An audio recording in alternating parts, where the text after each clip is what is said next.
Okay, and I just want to share the link on Facebook.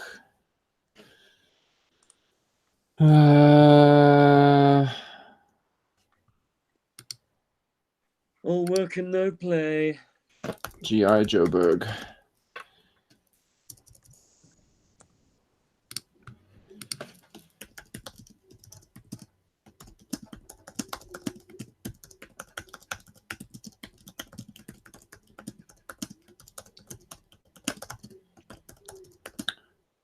In the water. Oh, we're live, dude. Yeah. And I've just let everybody on Facebook know.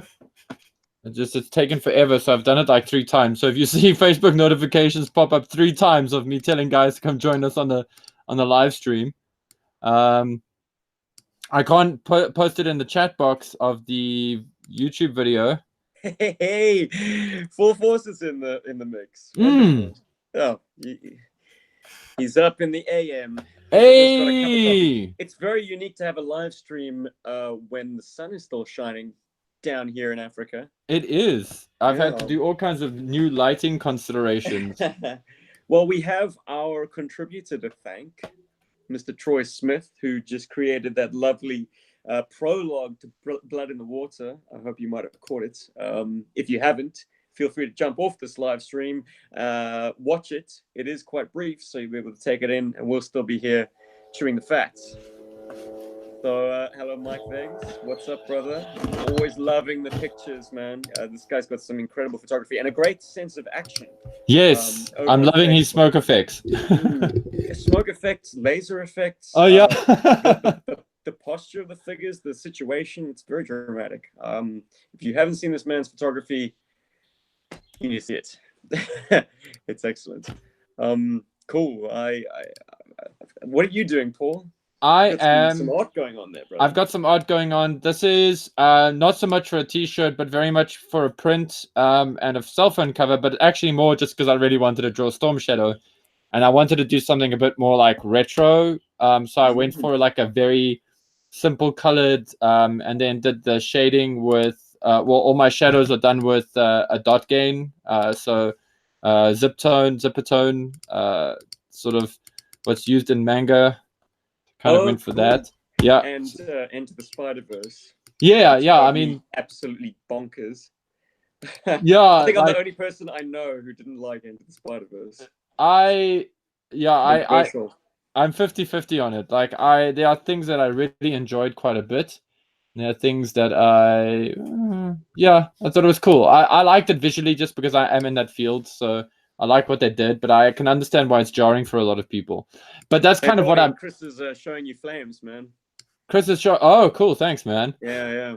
Very, very nice Storm Shadow. I'm trying to understand. He's showing his behind to us, right? Yes. You're seeing a bit of his behind. Yeah. Nice. Yeah. It's quite dynamic. It's quite unusual. He's like fully twisted. So then again, like if you take a look at his version 2 card, he loves being twisted up. I mean, he's full on like archery pose, but he's turned all around. Yeah, exactly, right. And the bottom half of that card art is so strange. But yeah, because he's like walking and then he like turned around. It's like, oh, there's a snake.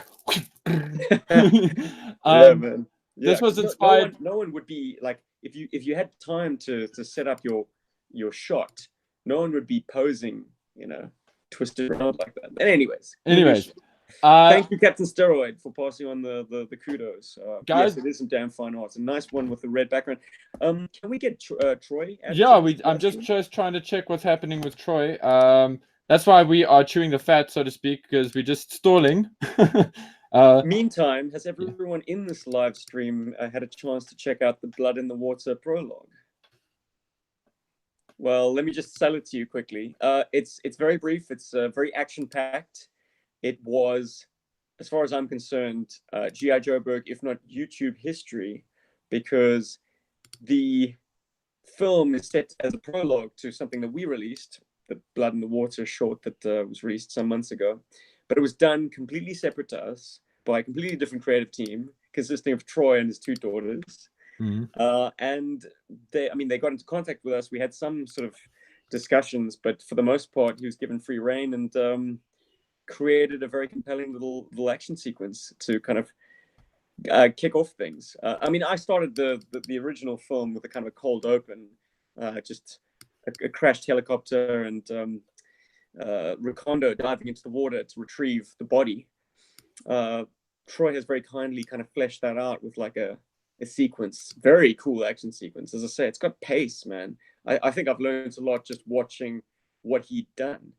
And he even showed me a storyboard that he created for it. So like, he took his task very seriously, and the results, well, the proof of the pudding is in the eating. Yeah. Yeah. Yeah. Yeah, man. Thanks, Dagon. It was fun. It was fun indeed, and hopefully, it was fun for the makers of it. Sometimes, I get very wrapped up in what I'm doing when I make these films, and it can sometimes be a bit of a chore. But I can imagine that if you are putting together like an action short with your daughters, getting outside, getting some fresh air, playing with some toys, hopefully, much fun was had. Yeah, man. Kind of wish I had some offspring to help you slug stuff around. Yeah. Hey, Giannis, welcome. I presume you're from Greece. If the name is anything to go by. I've often wondered whether Greece was just the kind of the lost treasure trove of G.I. Joe toys, because anytime I've been to Greece and gone into a toy shop, they just don't seem to clear out old stock ever. Like, you can make the most incredible finds because, I mean, there's no notion of like, oh, we got to get rid of the stuff, we got to clear it down, or just basically get rid of it to make space for the new stuff. No, they keep it all alongside their current releases, so you can find old school Transformers. At least that was my experience, as I say, some years back. Yeah, like you managed to get that G2 Megatron, I think it was from Greece, if memory serves. Yes. That disco green one. Oof. Yeah, that loud green and purple M1 Abrams.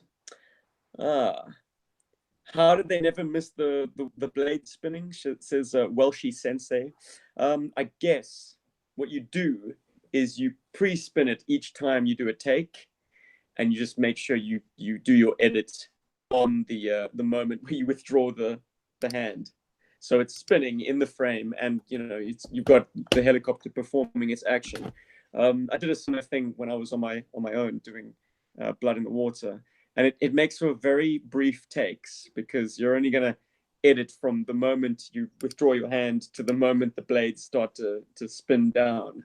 The pace kind of drops. But fortunately, unless you've got a super fast lens, the blades will look like they're convincingly spinning for quite a while. Kind of tricks the camera a little bit. Even if they are spinning quite weakly, they'll still look like they have enough motion. It's something that I'd like to do more of, but unfortunately the Tomahawk has 2 rotor shafts, and I've only got one hand for the helicopter and the other hand for the camera. So what was I going to do? Spin it with my mouth?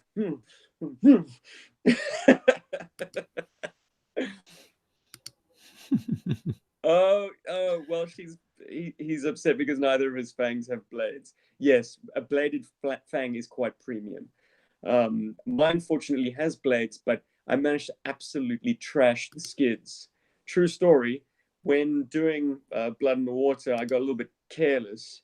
There's a sequence where Recondo opens fire on Major Blood's fang, and there's a Cobra Trooper riding the skid. I wanted that Cobra Trooper to get shot off rather dramatically, so I shot him off by sort of knocking him off the skids, and that cracked off the tip of the skids where the foot peg is. And then, oh man, I tried to, in order to effect repairs, I wanted to take the whole unit out, and wound up absolutely cracking the whole thing to dust, basically. In so doing, I managed to super glue it very meticulously, but I'm too scared to then try and reattach it to the base of the fang. So it's in there with, just a little bit of friction and some black gaffer tape. man. Okay, so guys, Troy should be on shortly. I believe I've sent him a few links to join the stream. I think there might just be a technical thing from his side. He's just probably trying to get on. So if you don't mind being patient, I mean, it is just Stephen and Mr. Artiste. Yes. Yeah, Giannis, I'm sorry to hear that, man. I was over in about 2011, and I was, I suppose, before the enormous toy buying glut started happening. And yeah, I could still find the sort of the UK or Europe exclusive G1, G2 Transformers. Like I picked up the last of the Predator jets that I didn't have. I don't know if you recall them, but you know, they weren't perhaps the greatest Transformers, but they had the best faces because of the green or pink light piping. So I mean, those are like the only Transformers that I enjoy displaying, because you put a light source behind them and all of a sudden they come alive. It's like no other Transformer looks nearly as cool, in spite of the fact that, as I say, transformations are basic and sometimes the construction ain't the best. I mean, they were made in Macaw of all places. I was trolling a local. Hey, Ace is Wild. I was trolling a local sort of toy eBay-ish style site here in South Africa, and one of the vendors there had both of them actually. Had it's an F117 and I think it's an F14 in like Tiger Deco. If I'm not mistaken. Yeah, they're called the Cyberjets. Yes. In fact, oh man, do I have them? I don't know if you have them in that part of that base, but I remember seeing them and going, "Oh wow, Steve's gonna love." Oh wait, he's got them. Yeah. Yeah. Funny you should mention them, Paul. There it is. Yeah, that's but the F117 with the sort of flame decor or flame. It's a nice paint app. Jeez. Yeah. Why are we talking about Transformers? I know, it's crazy. G.I. Joe group. Here's the. Gosh, I don't even know what this is. It's not a Eurofighter, but it has got. Okay. No, not Eurofighter. What is it saying? Panavia Tornado, maybe? No. I don't know what it is. If anyone out there knows what this particular jet is real nomenclature is. Cyberjets for the win. Okay, so there are fans, they're crossover fans just like us. Oh, well, she sensei. Okay. Paul, we're locked on your art and nothing but your art. Oh no. Okay, well then what I will I think it's just because there's sound, so I'm going to just mute myself for a little bit and see if that helps things. And then you can show everybody your Transformers, okay? Oh, weird. Oh, you know what? Maybe you haven't added me to the live stream. I must be on the live stream. Can anyone see me now? I know it's perhaps not the most flattering angle, but here I am. Hello, Brian. Aces Wild. The next part of Blazing Sand will be next week. And I think I might stick to this time slot because... Okay, thanks, Dan. Okay, so I'm clearly not visible, which is a pity. I don't know. The technical side of live streaming is still a case of shifting goalposts, because yeah, they change things and we do. There's Stephen. Oh, here we are.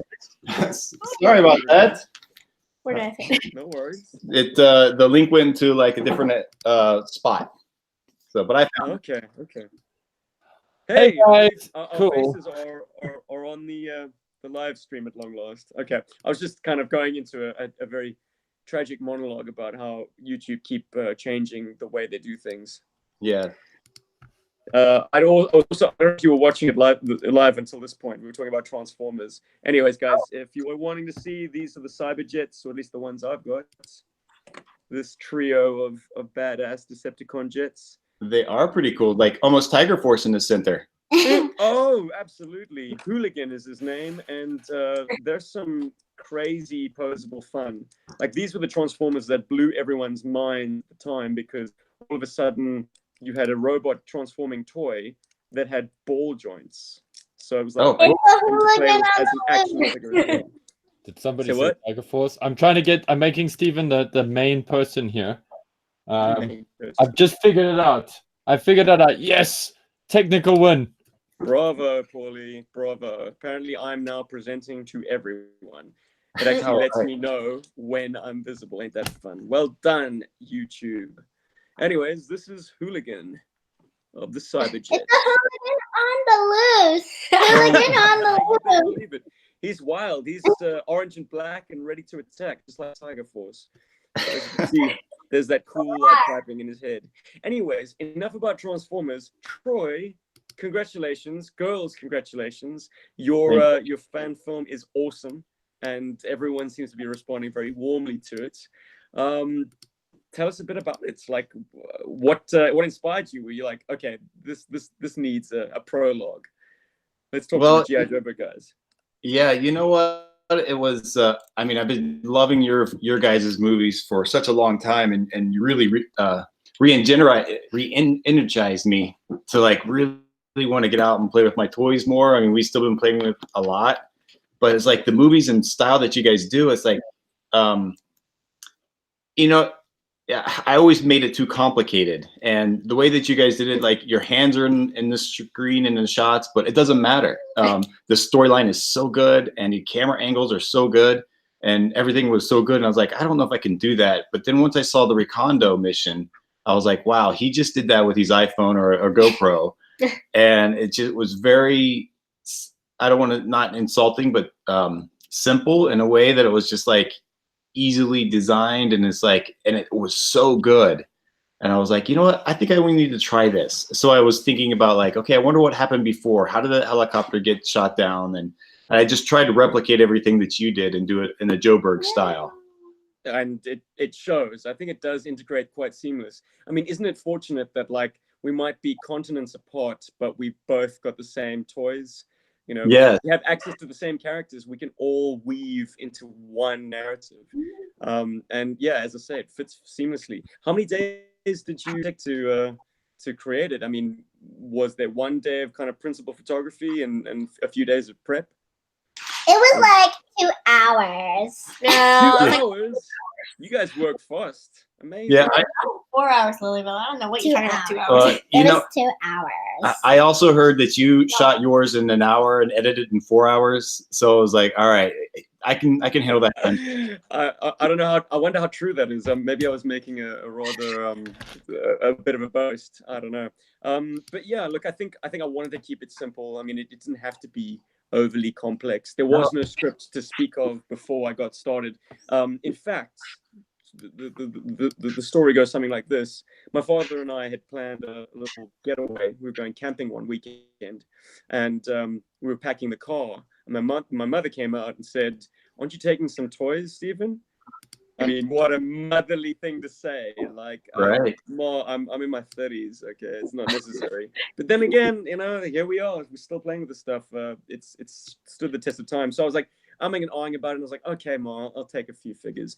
And the figures that I chose were ones that I'd never really made much of a connection with. Like Recondo and Major Blood. They never really spoke to me. I'd had the figures for the longest time and never really used them in any of my childhood games. They were never like personal protagonists, but they're such good designs and a lot of people like the characters. So I was like, I'm going to force myself into creating something with them. And as hopefully you'll see in the sort of the final, the concluding chapter, there's an interesting parallel to be drawn between these two men. And yeah, I mean, it's whatever, any excuse to have a little G.I. Joe adventure on a camping trip is a good one, right? Right. Mm-hmm. So how long have you had the third in the series, the ending? How long have you been working on that? So I, in the spirit of collaboration, brought in my childhood friend, my oldest childhood friend, a guy called Alistair. We've had him on the podcast, I think once or twice. He and I used to play G.I. Joe a lot. Unfortunately, he no longer lives in the same town that I do. Mm-hmm. And I said to him some months back, hey man, do you want to get involved? Because he watches the channel quite a bit, and he started becoming very involved, very vocal, letting me know what he thinks and how I can improve. So I was like, cool, buddy, I'm going to visit you and I'm going to bring up a few figures and let's put together the next part of this adventure. And it happened just as organically as the first, except now I had someone to bounce ideas off of. So we kind of created a few scenes that with some interplay between Recondo and Nature Blood, and then I had to leave, obviously, and I left the concept with him saying, buddy, if you want to write a script for the end of this piece, I will shoot it. So this thing has gone through a number of different hands, which is very exciting. But to answer your original question, it's kind of been sitting in the can for about 4 months now, just marinating, waiting for the opportunity to strike. Because I think Blazing Sands has kind of taken my focus a bit. I wanted to conclude that before continuing on any other projects. But you know what? Why not have these things go concurrently? I think our audience is smart enough to know that, oh wait, this is that thing and that's the other thing, and they don't necessarily, they're not the same. Well, it's like having two different titles of comic book running concurrently, but using the same characters. Right. Well, I thank you so much for allowing us to even jump on, and you guys made some very well intellectual property and allowing us to jump on your storyline, and that was a risk on your hand because you had no idea what I was up to. I sent you a storyboard, but you don't know what it's going to look like. And the fact that you sent a storyboard is pretty awesome, I gotta say. I mean, I keep threatening to do storyboards every time, and Steve's like, I haven't got time for storyboards. I'm out here shooting in the sun. Yeah. I haven't got time. Yeah, exactly. Well, therein lies the beauty of the prequel, I think. You couldn't really kind of change the status quo too much, Troy. Well, build toward the moment where Recondo dives into the water. Yeah. It was, I was in the middle of shooting, and it's like, that's when my brain started getting creative. I was like, oh, what if I did this? Or what if I did that? And I was like, no, got to get to the storyboard. And Nadia was a good script supervisor. She's like, Dad, we need to shoot this scene. Oh, wow. Kept me on track, and it was easy to check off, like, okay, we got this shot, we got that shot, okay, we're done. Wait, you forgot that shot. Yes, it was fun. And one thing that was a lot of fun is like the kids, the enjoyment that they were having setting up the shots and using the camera. Really, Bella was making sound effects live while she was playing and shooting. It was fun. Mm-hmm. So, have you guys got some? Did you guys bring some GI Joes for your debut today? So like I saw I'm not sure what that was. It was like a lady viper. Baroness, like a custom. Is she a medic? Is she a doctor? Well, we're not sure. We saw her at a GI Joe meetup, a show, and somebody had a custom of her. Put a little closer so they can see. But yeah, it's like Baroness's uniform with a different head, but with like the Toxo Vipers. Oh, that's terrific. That's so cool. Got that kind of cobra. It also has a ponytail. Excellent. That's a great head sculpt. And it seems to work well with that body sculpt, because a lot of times when they have more modern heads on like a vintage body, the heads look too small. But she looks great. And I know Paul really loves that Biohazard Cobra logo so much. I love it so much. But ladies, for the benefit of anyone watching this, won't you introduce yourselves? Introduce yourself. So who's who? Okay, so I am Lily Bella. Okay, and I'm Nadia. And how old are you? I'm 12. And I'm 10. And what did you guys do? Oh, hello. What's your name? And I'm 8. Charlie's a friend, and then Jasmine, come on over here. This is wow. I'm Jasmine. Yeah, it's have a sleepover. Yes, we had a sleepover too. Yeah, there's a slumber party. Oh yeah. Awesome. And my So 3.5 do you guys know about G.I. Joe? Like, is Daddy just weird for having this hobby, or are you guys getting in it now as well? No, I've loved it like ever since. I've loved it ever since. We'd be so lucky at G.I. Joe Book to have a daughter like you. Awesome. So what were your duties on the making of Blood in the Water? Usually it was just like holding either Recondo or the plane or filming. Yeah, I liked to hold the motorcycle. Although I also wanted to hold the helicopter. Well, I must say the motion in this movie was so good. It was very action-packed and very realistic. I mean, there is definitely an art to puppeteering these action figures in such a way that's like, you know, they still look like they are little people, you know, and little motorbikes and things, you know, and I'm personally very thrilled at the way that motorbike was manipulated on the screen because that looked cool. Kind of makes me think there needs to be more action in my films. There's too much talking. Sequences like yours. And you know what's That fun- was my handiwork. Excellent work. and you know what's He's the funny? modest one. I was thinking there was too much action and not enough dialogue in my film. Well, So with our powers combined, we can make the ultimate fan movie. A love letter to G.I. Joe, as it were. Yeah. Nice. Yeah, but that is something, and if I can just jump in for 2 seconds, that is something that shouldn't be sort of trivialized at all, because I've seen a lot of and I'm not going to bring out anybody in particular, but I mean I've seen a lot of like other toy videos and things like that, and something that a lot of guys miss is the movement. And I remember a friend of mine who's not a G.I. Joe fan at all or anything, he watched one of our videos. It was the Condor video, actually. And he loved the way that we did the jets, for example. He said he could feel the jets were flying in a very natural manner. And I didn't even think about it at the time. I think it's just because Steve and I are so used to playing with toys, and Rob as well. We're so used to playing with toys that we've spent a long time trying to get that realistic, like air quotes, realistic feel to our stuff. Like a sort of a, what's the word? Like an inertia to everything. And you guys nailed it with the helo, with the little helicopter, the way it moved, and everything. And it was just so cool to see that. And it's like you guys didn't even know that that existed. You just knew I got to make this realistic for Dad, and it looked great. Oh, I like your monocle. It's very cool. My friend Dr. Mindbender will love it. Oh, thank you. Well, thank you very much, Paul.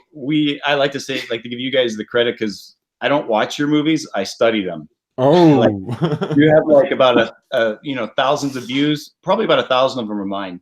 Just watch over again. Jeez, Troy. Wow, man. Well, thank you. I mean, that's a very overwhelming compliment to hear.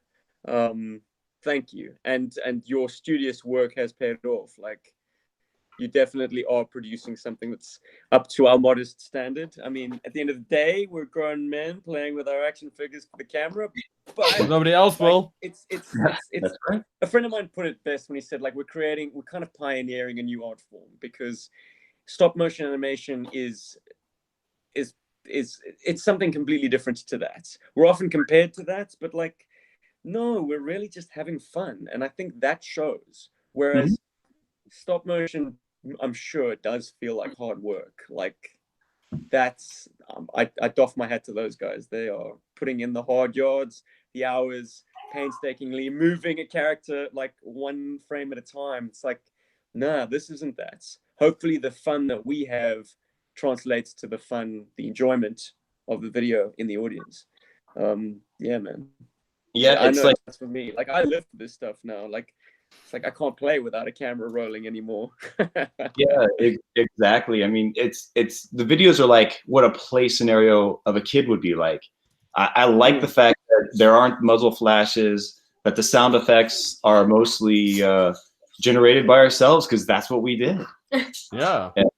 And the camera angle it's really sell it. controversial now, and it's kind of made me step back and take a hard look at all G.I. Joe media and think to myself, everyone's trying to elevate this into like a serious soldier story, and that perhaps has its place, but like, I think you lose an element of the fun of what brought us all to this in the first place, and that's honest, good playtime adventures with your action figures. And there has to be a level of like almost fourth wall breaking there, because like, I mean, a guy dressed in black with swords does not the most convincing commando make. Right. But in the sort of the more imaginative G.I. Joe universe, I guess what I'm trying to say is stop trying to realize G.I. Joe and really just appreciate it for the kind of the 1980s nostalgia vehicle that it was. Like that's what it was, and hopefully, it's very encouraging to see a new generation like you girls really take that on and enjoy playing with things in the outdoors, no less. Brilliant. It's very cool. They give me a good excuse to play with my toys still. It's like, no, I'm playing with my kids. That's the best. There you go. I hope my kids are like that. You know. Yeah. Anytime I'm shooting something and people come up to me, like I try and make it look like I'm doing serious filmmaking. Yes, this is for my channel. I'm not just sitting on the beach playing with my action figures. Which I totally am, of course. That guy. Yeah, that weirdo. Especially interesting when dogs come walking up to me, sniffing around. I'm like, don't eat my 35-year-old action figure, please. Please, the shipping is horrible. Yeah, I've had a few casualties of war by the dog also. Oh man, it hurts. Oh well. Who posted it? Somebody posted something on our Facebook the other day of a Joe that was in the garden. I think it was Glenn Peak. He found a hawk or something in the garden. He's like, uh-oh, the boys didn't bring all their toys in. You know, lucky I found this before the mower did or something. And I was like, oh, my heart sank because we've all had a lawnmower meets G.I. Joe story in some form or another. Yeah, and I mean, version 2 Stalker for me.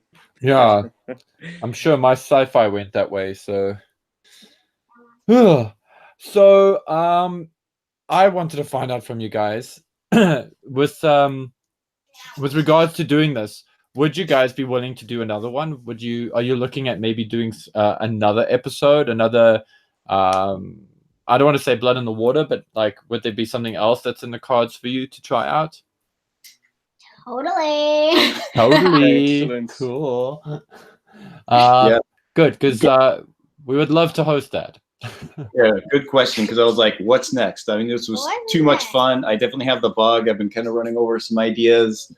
Not sure what to do. You know, I mean, it's like I've got a lot of little ideas, but I need to really, really flesh them out and how they fit in. Like, you've got the regular characters that everybody knows and loves, you know, the Flints, Lady J, but then there's that whole year where they had 0 media appearances. And it's like, you know, maybe there's something to do. I mean, those guys are like blank slates, you know, they may appear in a comic once or twice, but you know nothing about them. And it's like, okay, there could be some good character development. Do you think the fans would like that? Or I think they would totally like that. I mean, we like that. We like putting it to the sort of the 1988 crowd. Yeah, exactly. I mean, charbroil, those guys. Shockwave. Right. Shockwave is my favorite figure of all time. So yeah, a lot of love there. He's a great one. And even the silly, I don't want to say silly, but Skidmark. I mean, don't you think that'd be a origin story and on how Skidmark got his name? Right. And here's the thing. There's a beautiful, I think it's beautiful, a collection or anthology collection of G.I. Joe stories written on paperback. It's called Tales of the Cobra Wars. And one of the stories in there actually features Skidmark as the main character, as the main protagonist. Or as the protagonist. Main protagonist is redundant. But as the protagonist of that story. And it completely changed that character for me. He did a full, like, 180. I was like, Skidmark is just a crazy driver who makes for good crew for the flag, because that's how Steven introduced him to me. And then he flipped, and I was like, wow, he's actually kind of cool. He's like a spy. He's not just a Clutch version 2.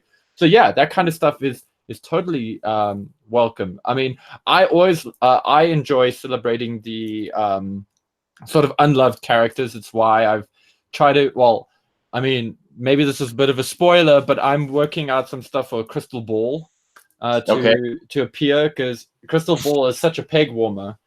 But I really want to give him some love. You know, I really want to make him a toy that people go, oh wow, why don't I have Crystal Ball in my collection? Or, oh yeah, I've got Crystal Ball.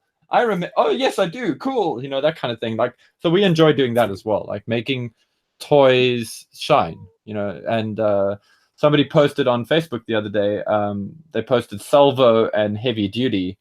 Right. And by that point, you know, a lot of the older fans had sort of gotten out of G.I. Joe. And Salvo has recently been sort of the target of some controversy, I think in the last 2 or 3 years, with some comic appearance, and then they did a gender swap, blah, blah, blah. Anyway, but he's a cool character and he's got really cool gear. And when we get to that part of G.I. Joe, I'm looking forward to doing stuff with that character as well. So, oh, and looking at the chat, HCC says it's an awesome video, guys. I just want to quote him directly. There we go. I just watched the video. It's great. So imagine Hooded Cobra Commander 788 said that. So that's always cool. Hey HCC. Hey, Hello, HCC. HCC. You. Yeah, man. I'm sure you know him, Troy. But Ghost, yeah. do you know Hooded Cobra Commander 788's YouTube channel? Yeah. Yes. I think, He yeah. does a lot of G.I. Joe reviews. In fact, the guy pretty much releases one every week. So anyone who's a fan, like me and your dad, we watch it as it comes out. Bam, we're there. You've seen his video. We sent him a bridge layer. Excellent. Oh, cool. Yeah. Well, he is a fan of your work, ladies. So congratulations. Yeah. From one YouTuber to another. You guys are part of the club now. Yes, I also snuck him a preview of the video. I didn't send him the video, but I sent him the storyboard and told him, here's what I'm working on. So he was pretty excited. Brian is quite I mean, he's very modest, but he's an excellent artist. Actually. Oh, yeah. I love his work, man. Oh man. And I love his skits. His skits are great. Great grasp of character. Very cool. I'm intrigued. I mean, okay, well, jumping back to the addressing sort of underutilized characters, it is the aim of the channel at this point to move through the sort of G.I. Joe roster and Cobra roster chronologically. Right. So we're kind of in the thick of the 85, 86 era. We've just had the debut of the Flag through Blazing Sands. Team 86 and Sergeant Slaughter made their debut in Graduation Day. I'm sure you're well aware of all of this, Troy. But I mean, we're on the cusp of like getting the next year's roster into play, and what a freak show year that was. I mean, okay, you've got a guy like Falcon and Tunnel Rats mixed in with guys like Crystal Ball, Jinx. I mean, she's not a very conventional G.I. Joe troop. Raptor, Crocmaster. In fact, even Psychart adds an interesting specialty to the team. And I'm going to give a hint as to how I want to utilize him. I think Psychart's most useful role is in the kind of the typical like global terrorism situation where you have a hostage situation and you need a kind of an on-site psychologist to kind of work out the terrorist's next move. So I envision a plot where Team 87 is flown around the world to a current terrorist hostage situation, and they have to kind of break it. I got other ideas for Psychart, but I don't want to say them here because they might break my story idea. I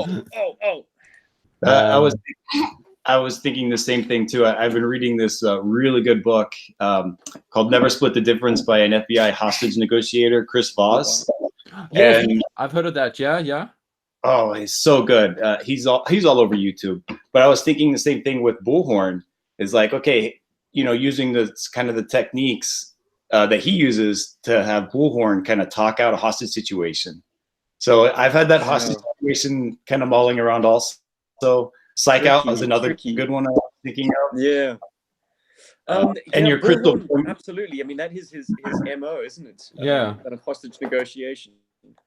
But I just think Psychart is such a kind of a smart dude. Yes, he is. I mean, it perhaps be his most shining moments, whereas Psychart could. I mean, Bullhorn could kind of escalate the situation to actually like, okay, this is going south. Time to get out the case. That's right. The case. Montage. Yeah, exactly. With Crystal Ball, I always thought of him as like maybe he's the one who helps brainwash the Cobra troopers who are starting to like, maybe Cobra's not a good idea, and is like, you know what, you need to talk to my friend Crystal Ball. and then he kind of like uses brainwashing, the old-fashioned way, not You using are bravery. getting sleepy. You will forget this. Yeah, man. It's funny that you mentioned that because I kind of want to play that angle. You see, the thing is with Crystal Ball, I want to play that whole hokey side to him in a Right. big way. And all I'm gonna say is I'm gonna quote Sun Tzu here. Appear weak when you are strong, and appear strong when you are weak, and that's kind of where I want to guide Crystal Ball. With what I want to do for our story. I mean, I've been trying to write the thing. I'm just trying to. I think I'm trying to write the most compelling psychological drama ever, and I just need to stop trying to do that and just write something that's fun for our toys. Right. But yeah, I mean, like for me, like when it comes to like trying to work out how I want to do an episode, and I haven't really done full episodes. I've only done pieces with Steven, and then I've done my like mini episodes. And what I like to do is just sort of focus on a gimmick of the character, for example, and then how can I make that gimmick shine but make it work within the story? And so I've got some cool ideas for what I want to do with Crystal Ball and how I want to pull it off. Wow, I'm really hyping this up. If I don't do a cool Crystal Ball video, everybody's going to be like, well, that was nice, Paul. You tried. You should have given it to Troy's daughters. They probably would have done a better job. But Well, whatever. The good news is there are no Crystal Ball videos to compare it to, so it's going to be the best. Yeah. Now you got that Karate Kid song in my head. Have you guys Troy, checked you out let Cobra something Kai? slip to me. Sorry, you Yeah. let something slip to me off air that I'm interested to follow up now. Unfortunately, it looks like Rob's not going to be able to join us because he just got back from work. He had pretty long commutes back from work, and I mean, I don't want to keep you guys too long on your Saturday morning, so we're going to cap it at like an hour. But Okay. and just in case he doesn't make it on, you said that you had something interesting that involves Scoop It does. that Rob, you'd like to share with him, perhaps. And I can would. assure you, he will watch this. So Okay. if you'd like to give us a hint. All right. This story goes back to 1998. So I was in college and I was making my first G.I. Joe movie, which you actually put on a playlist. So thank you for that. It's the only one I have on YouTube that I made years ago when I was in college. And my teacher was like, "Oh, have you seen my G.I. Joe action figure?" What? And I was like, "No, yeah." I was like, "No, I haven't." And so he shows me this carded Scoop in mint condition, and I was like, "Oh, okay, so you've got Scoop." And he goes, "Yeah." And he told me, he's like, Scoop is based on Michael Leonard, and based on a real character. And I was like, that before I'd never heard of that. And I was like, really? And I kind of read the back of the card, and he told me who Michael Leonard was. And I said, "Where'd you get this?" And he goes, "Well, I'm Michael Leonard's editor." So my teacher who taught me how to edit was Michael Leonard's editor. Wow. And the backstory on why they made Scoop is because Michael Leonard did a story about how they made G.I. Joe, and Hasbro honored him by making him into a figure. So that's the origins of Scoop. If Rob is to find out that he is less than 6 degrees of separation from the real Scoop, he might just lose his mind. That's amazing. That is so cool. Okay. Yeah, Amazing. Sorry. Yeah, I thought that was very cool. I'd never heard of them using real people before, and now we know there's lots of guys. I mean, this is like 1998, so it was pretty amazing. And now I would just love to see the video that Michael Leonard did about the making of G.I. Joe. And Yeah, we've got to find that. I searched the web for it. I don't know if it exists. If there's one man who can find it, it is Carson Metaxas. He will find it. Yes. That's Carson Metaxas of 3D Joes. He has a knack for finding the most obscure G.I. Joe stuff and just putting it out there. So, Carson, if you're watching this, you've got a mission, bro. The mission. Now, speaking of Scoop, I mean, Carson's got the ear of like Kirk Bozigian and Ron Rudat. I'm sure he could track down Mike Leonard and find that film. That'd be amazing. That is what's on the microfilm. Yes, that's what's in the microfilm. There you The go. origin of G.I. Joe action figures. Original like G.I. Joe docu.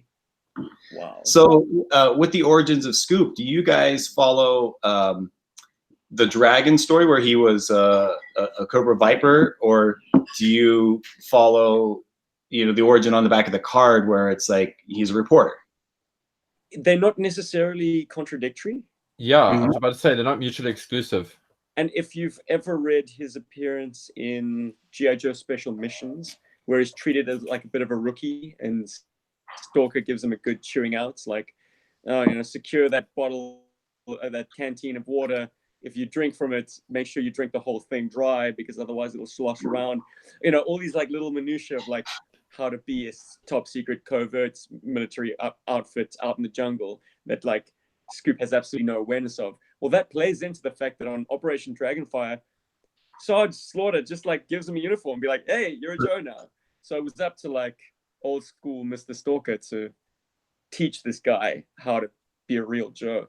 Anyways, aside from that, like, yeah, I don't think they necessarily are at odds with one another. I'd like to think you can kind of harmonize both. Something that I'm quite keen to do is, without sparking any controversy, like go one way or another, just show a way for all these characters to exist anyway. I don't want to necessarily favor cartoon continuity over comic book continuity, rather just kind of like boil these things down to their essences.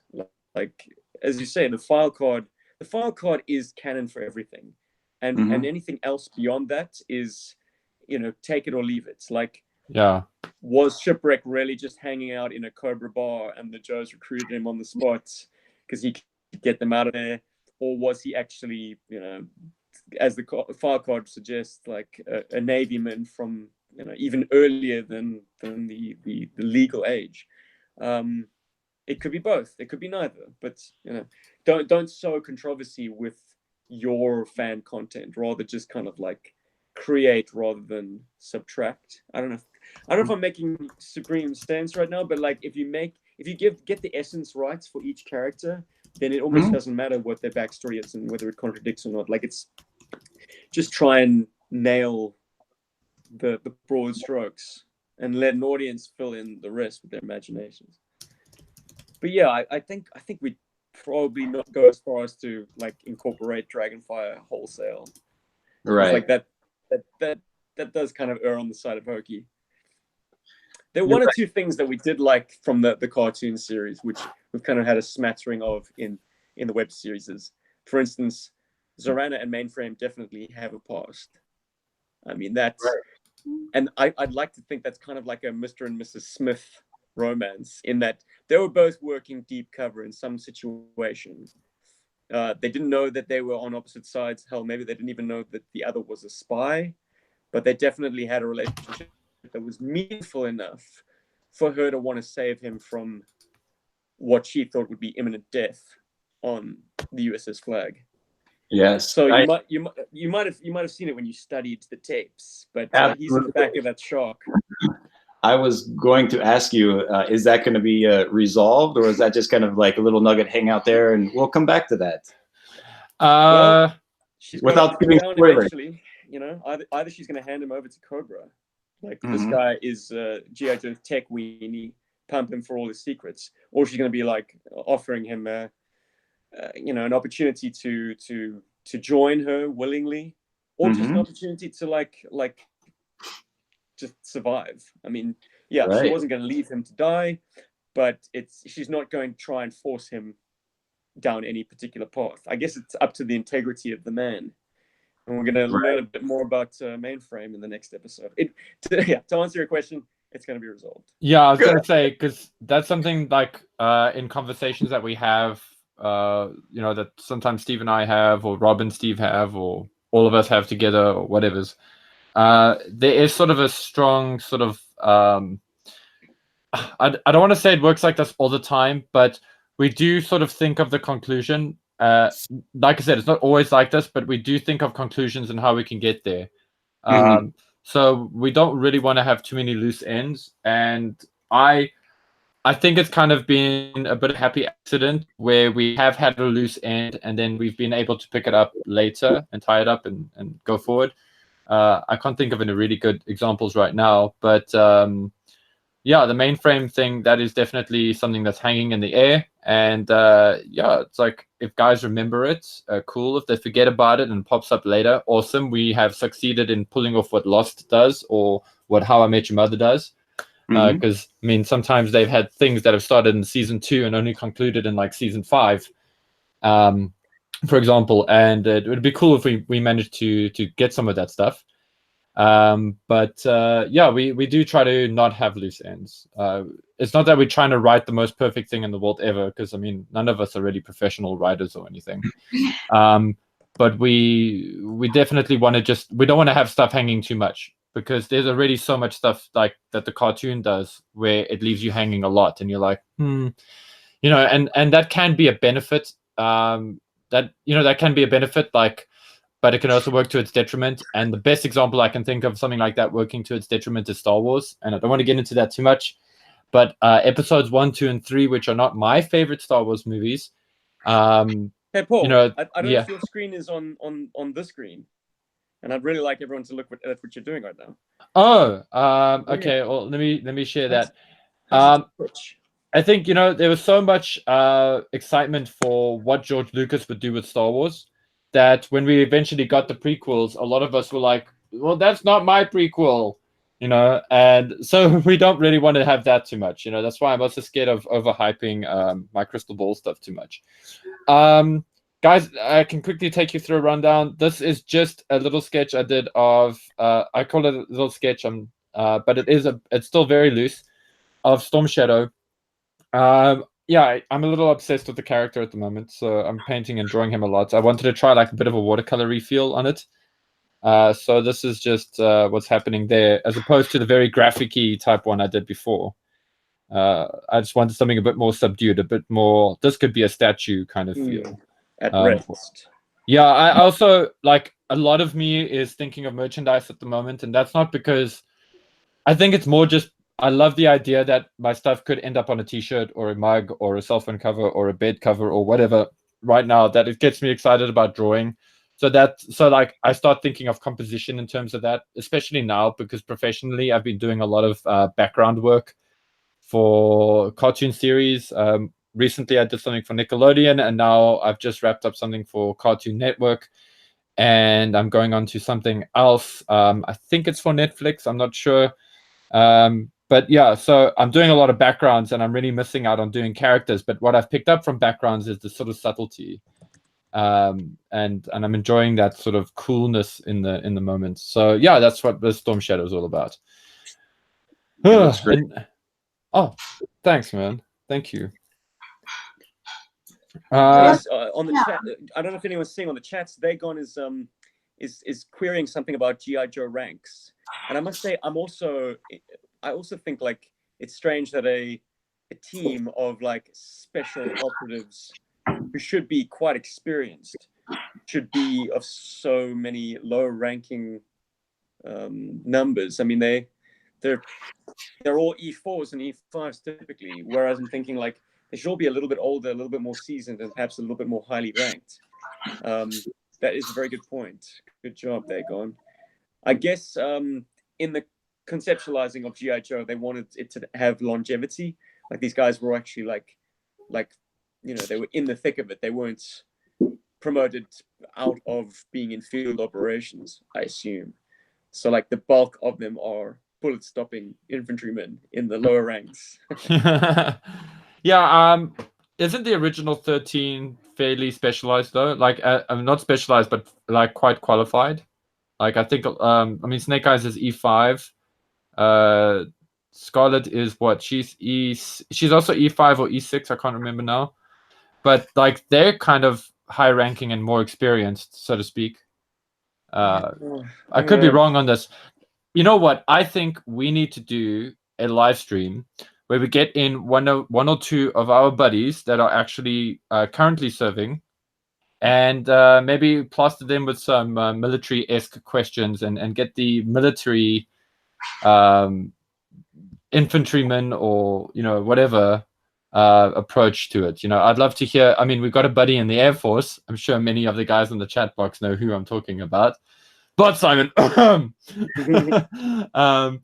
I'd love to like unravel his brain about this type of stuff and get into that. So if you guys in the chat don't mind waiting for our next live stream with Bart, we're just waiting for him to finish off his round of duty at the moment, and then when he comes back, we will call him to arms on the live stream. Definitely. I've always wondered that too. It's like, who's in charge? But it doesn't really matter. I guess whoever needs to be in charge, whoever has that skill level. That was one of the beautiful things about GI Joes. That everybody had the specialty, and everything. Every situation needs a specialist sometimes. And I always liked how the intelligence officers are always the women. They're so much smarter than us sometimes. I like that because I've always found intelligence, like making women an intelligence officer, is almost a euphemism for women are very good at subtly getting information out of people. It's just a thing. I mean, guys are dumb. If a girl, like if you say something like if your wife comes home or your girlfriend comes home and she's like, did you do that thing I asked you to do? And you're like, yeah. And she's like, and then you just hear the first thing you hear is your name, Paul. And you're like, yep, she saw it. She cut through my lies. And women just have a knack for that, in my experience, at least. So, yeah, maybe that's why. I mean, I could get into it more, but, we're trying to keep it family friendly here. Yeah. Cool. Steve, what have you got for us? Or just shooting off a quick response to Canada on the chat. In fact, hell, why do I type when I can just say it? Hello, Will D, and hello, Welshie again. Awesome, boys, from way north. I think we might cap it there as well. I'm sure the ladies want to get on with their day. Got some friends in the house, so come on. Yeah. Let's get off the damn laptop and enjoy the day. Yeah, we got some Fortnite to play with our friends. Before we dash, You guys want to tell them anything about the videos that you like that they've done? Oh gosh, highlights. Be something like that. I mean, that'll make me blush. But anything you'd like to share about? I don't know. What did you enjoy the process of making this? Like, do you think you might pick up a GI Joe or two and shoot off some more movies for us? Yeah. Really awesome. Yeah, it's on the schedule today to play GI Joe. Mm-hmm. Yeah, we have Oh, cool. There you go. here. Let's get the cousins.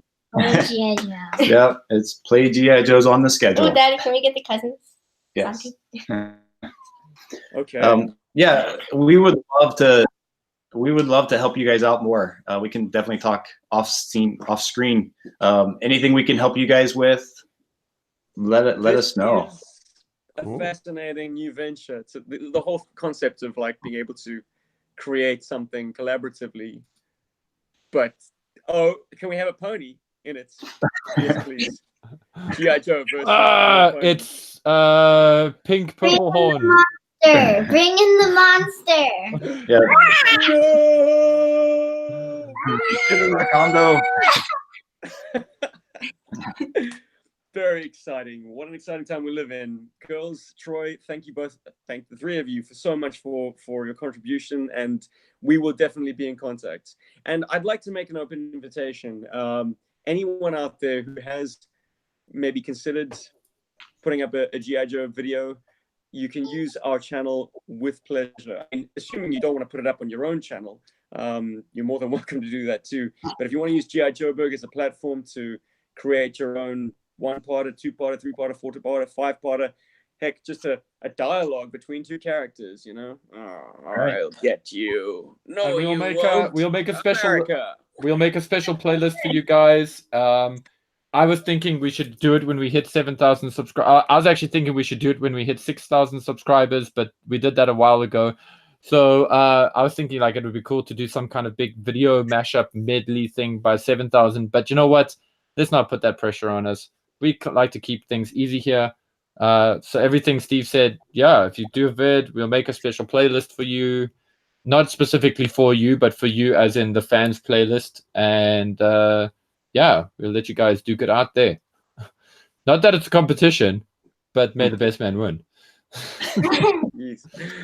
Right I'm on. kidding. Well, awesome. This has been great. I hope everyone has enjoyed themselves. I certainly have. And I've made some new friends, and that is the best thing that this little project of ours has ever yielded, let me tell you. Friends from across the world who are brought together by the most awesome toy line in the world. I know, little plastic figures with so much character. Ladies, can I get a yo-jo out of you? All right, ready? 1, 2, 3. Yo, Yo-jo! Bird. Perfect. My day ends. All right. Goodbye, everybody. All right, thank you so much, guys. Good. Bye. Bye, Pony. Bye, guys. And there we go.